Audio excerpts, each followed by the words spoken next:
McKay's isn't just a regular bookstore. They sell, like, everything. McKay's 50th birthday celebration. And they're here for the event of the century, the 50-year anniversary of McKay's buy-sell trade. I don't know if that's their official name, that's what I'm giving them. We were shopping there one day when we came across a flyer, and the first thing we noticed was the $500 at the bottom of it. Pretty safe to say this is a 50th celebration that nobody will ever forget. Our plan was simple. We would drive to Mebane first. That way we got the longest drive out of the way. Get in Tennessee, McKay's, baby! McKay's! So we thought it was easy money. We had to get up at around 3 a.m. to try to be there around 8 a.m. right when the store opened. So most of the time I just spent up there sleeping. It was really once we got up to the store that things started to get bad. Several viewers say they encountered traffic backups around Piedmont Triad stores from this event. The Mebane Police Department says it's working to address congestion, specifically on Wilson Road and also at the intersection of Mebane Oaks Road and the Sheets there. There was not only cars that were completely filling the exit to the interstate, but also there were cars parked to the side of the interstate, all taking like a 3-mile hike just to get to this McKay's. In Mebane, it was no different. We also saw a lot of people, a lot of cars. According to Mebane police, they were notified about the event last week. However, they did not expect thousands of people to participate in this challenge. We're waiting in traffic because there is a million people going to McKay. All up traffic, everybody! It was so bad that they were towing cars that were parked to the side of the interstate, parking in restaurant parking lots, and just basically parked anywhere illegal, which was a lot of them. So we knew we couldn't just park and run like everyone else. So we decided that one of us was going to stay in the car and look for parking, while the other of us took a 3-mile hike down to the actual McKay's. Of course, it was way worse once we got there. This was the line this morning at the other end of the road trip in Mebane, North Carolina. If I were to estimate, I'd say there were about 10,000 people there trying to get into that store. Since they had no one taking care of the lines, it just became this massive snake that was eating itself. People who had been there for 2 hours were behind people who had been there for 10 minutes. All of a sudden, the back doors of the McKay's open, and a guy comes out and he has a bunch of those passports, and he is handing them out because he's like, we gotta get people out of here. We did end up getting the 4 passports, and we ran back to our car like our lives depended on it. Ultimately, we ended up spending 2 hours at that store we wanted to spend 2 minutes at.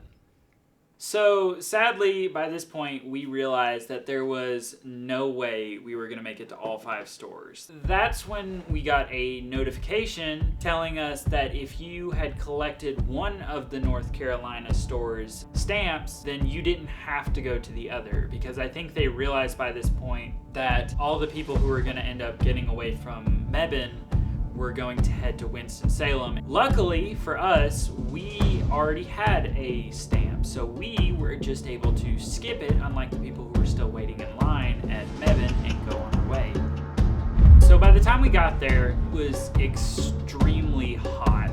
I think it took about 45 minutes before we started to see ambulances come into place. Level of interest in the Ultimate McKay's road trip did bring some issues, with 23 people treated for the heat at the Knoxville McKay's. Apparently, a bunch of people started to pass out in the line from heat exhaustion. Turns out staying in 80-degree weather for that amount of time isn't good for you with that water. 23 people were treated for heat-related illnesses, 3 taken to the hospital during their anniversary celebration yesterday. Triple-digit temperatures. The concrete felt like almost 150.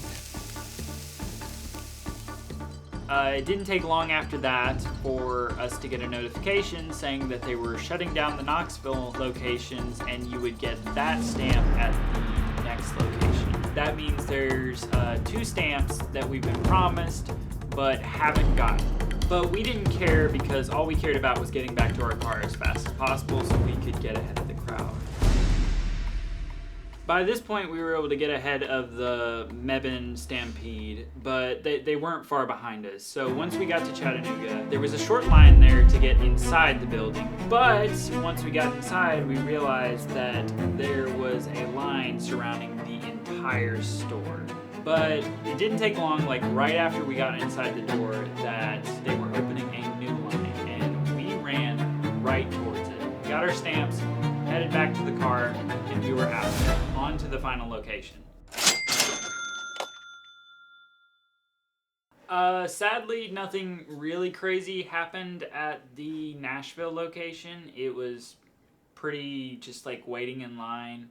I think you can look at this whole thing as the indomitable power of the human perseverance, because like I saw people who were wanting to open stores with this money. $800 in store credit is going to help me like start up my own little independent studios. Provide for their classrooms. You know, we have to buy a lot of our own materials and books. I'm a school teacher, so I'm trying to get as many books for my classroom as possible. And just honestly have a little extra spending money for their hobbies and interests.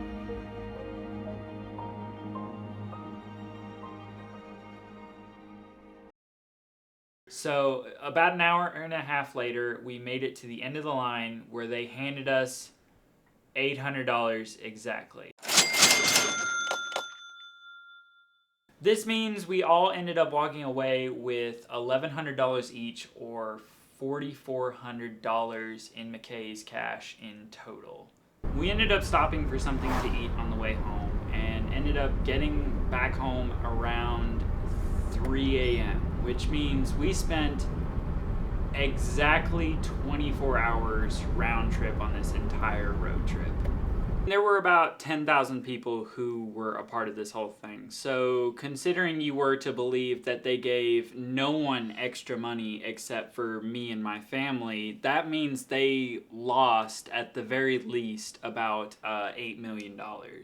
I have heard that the Knoxville McKay's is closing, and I don't know if that's necessarily because of the road trip or because of other shady reasons, but who knows, maybe one really stupid mistake that some intern made really did cause one of their stores to go bankrupt. Wow!